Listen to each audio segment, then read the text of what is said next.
Hallo, aan draste 9 uur te watin. Amisje wie koshach mijn koerst en teakam een uur hije. Agus mi dulia nu een 3 erichet uur hije ele.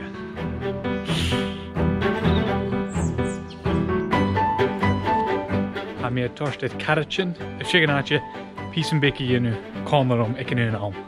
Is je niet gedaan zo naar barre?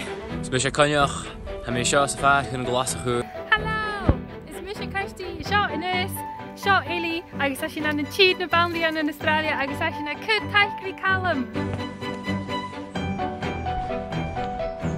Kan je me achter wie koshach maar sja, getuahal, gerukke sja? Is goed ik toe dat ik wil shingam goed tuahal. Amigietje, het aan mijn koshach. Shin aku 10 uur na hije, kimmer ha mi farach gin, achnach, riest. Ha girach in j 10 geitjen isje, agus ha mi haast de koshach.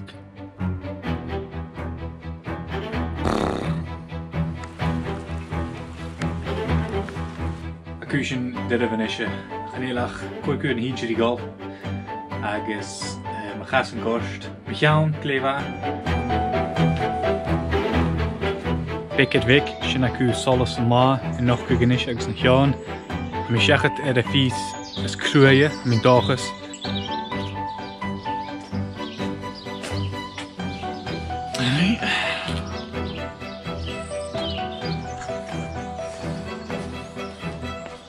Ik jirig doel maar sjo apper. Ik wil seul jirig kwijt gaan halen. Kwijt er sjo, misschien ik wil falsjo. Kaatje om mijn kostje fatnaitje. Wel, seo mi nishe dala yn jigo criach y chur ma chwrst.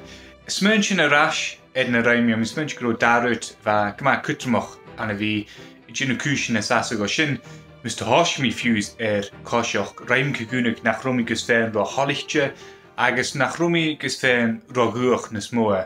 Farach y sin, gro dynnu eile awn gyyn o combarum agus gro mi conoch drwy drwy at sy famisig gyyn agus chan ni'n cynioch yn sawl a hasin sy'n sylchig na smoa eachir ach sé sin y chwtich misio agus yn rydhag am hasri ynu chat a lian mi mach man a fa mi farach gyn nyr y chriach nich mi.